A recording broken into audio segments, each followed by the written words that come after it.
So there might be a pretty bad echo right now, but I will try and keep it cool.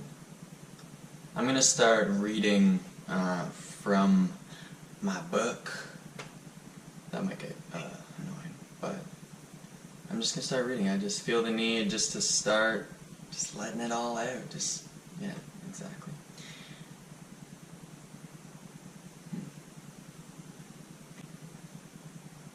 Just some disclosure before I start reading.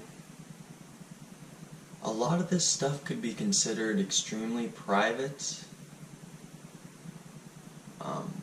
For people and characters, I'll use either short forms. Yeah, I'll just use short forms, I think. Maybe the same beginning letter of their name, but just something different. I'll figure it out. I just don't want anyone to, like, I don't know, get too pissed off with me. But I shouldn't really care, personally, because I'm being honest, I'm being truthful. And in this story, if you, like, whatever you hear, like, it's up to you to believe it or to not believe it. That's all up to you. Like, this whole story, who knows? It might just not be real, and you can be the judge of that. But I'm going to begin it right now. I'm going to tell you that it is real, and that, I don't know, it's a lot of crazy stuff, but it's a crazy world we live in, and yeah. Anyway, honestly, I think I'm just going to begin. I'm just going to start reading. Okay, and also another thing, before I actually start, is that throughout this book, it starts from my earliest memories, some little things growing up, the present day. Most of it will be on that present day that I actually write, that I'll log something, and I'll be documenting my life, really.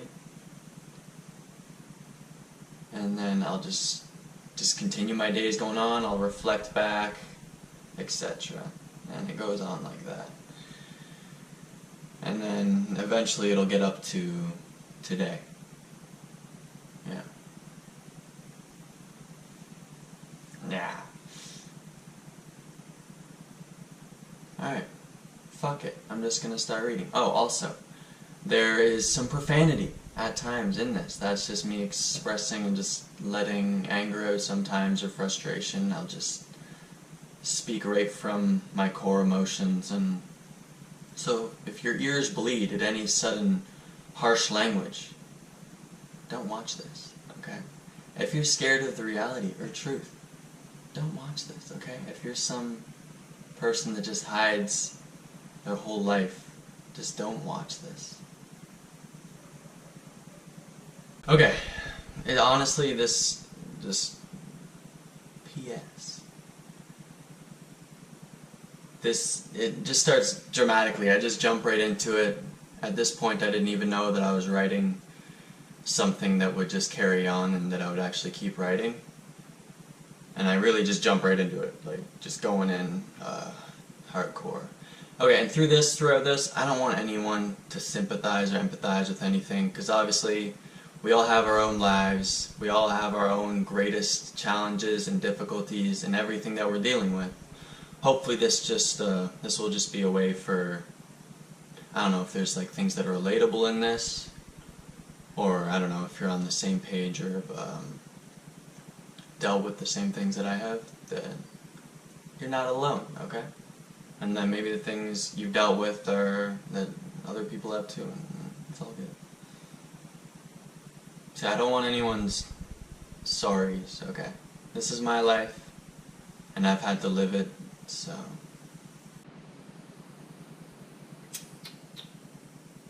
Okay.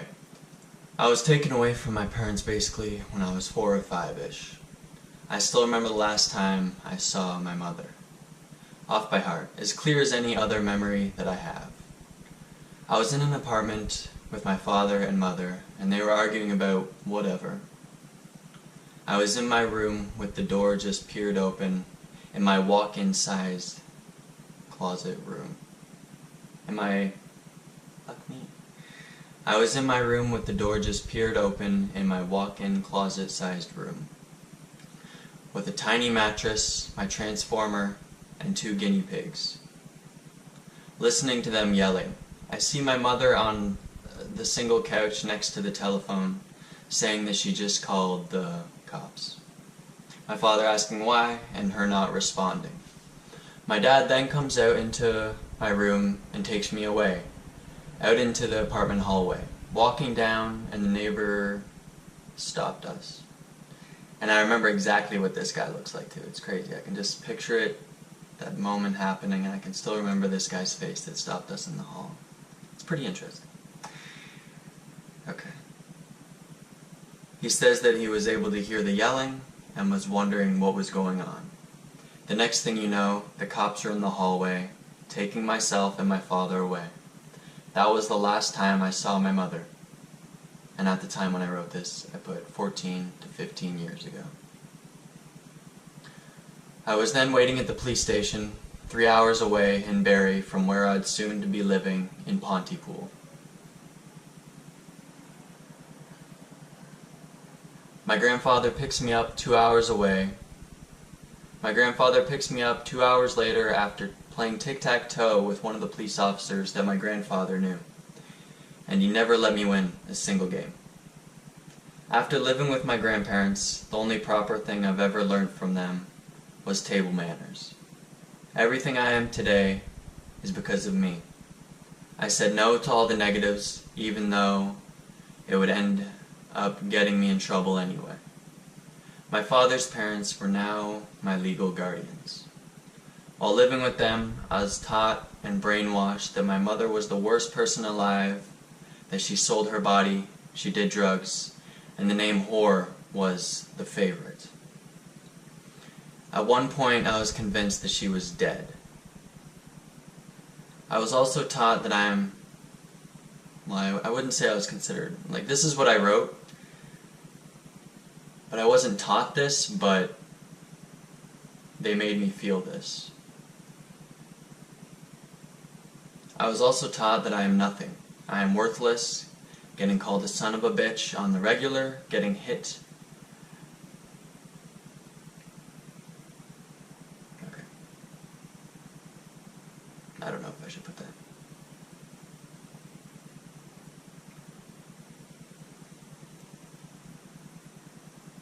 Damn.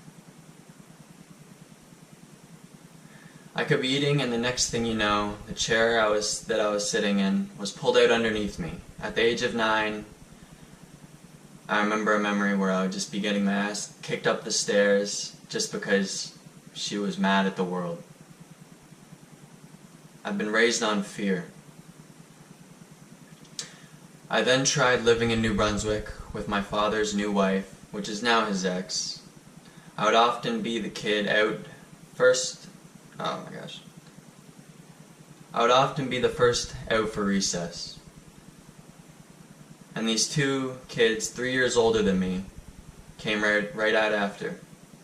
And would pick me up and would legit just chuck me at the school. They would pick me up, hands here, legs there, and they'd just throw me at the school.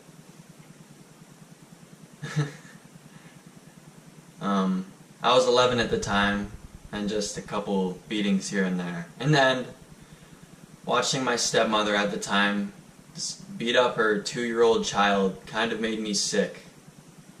He cries, she hits him. So I was like, fuck this, I'm going home. To my best buds, where I was at the top of the school. Anyway, flashing to the end of grade 7. Some rumor went around about me liking some girl and some other whack-ass shit, and poof, I lost all my friends, and somehow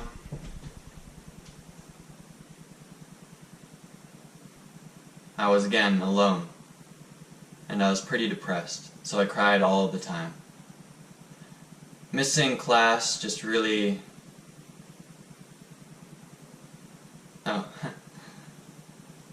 Missing class, just talking to a really cool school lady. This woman was like a counselor to everyone. I'm sure everyone, if they went to this school, they knew who this person was. The coolest counselor lady, you all know. Great woman. Going through all of grade 8 alone. Skipped the last week of school and I didn't even go to my grade 8 graduation. I knew that high school was going to be a fresh start, and it was. While all of this was going on, the more physical abuse turned into mental abuse, where I would be yelled at constantly and violently, like I was going to be killed any minute, getting called every name under the sun, getting told that I'm going to end up exactly like my mother, my father, and that I'm going to go nowhere with my life. Getting told that every single day for the next 5 years kind of messed me up.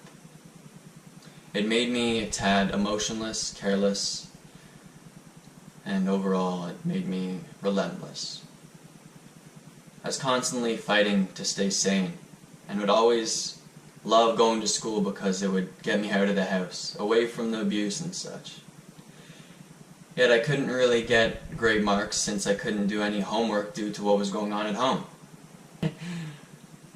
I made some pretty decent friends while being in high school and had made a best friend named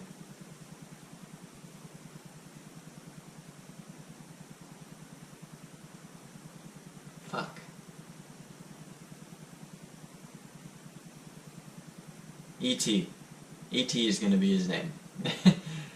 We would hang out every single day possible after school, longboarding, getting milkshakes, going swimming in his pool. It was the happiest times of my life. And then it all went south. He's warned me of his bipolar thingy, and all of a sudden, after being his best bud for a year and a half, just started talking shit behind my back. Around the last month of grade 11, first semester. What?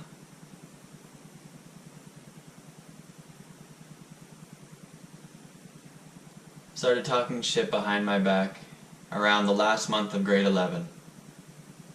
First semester.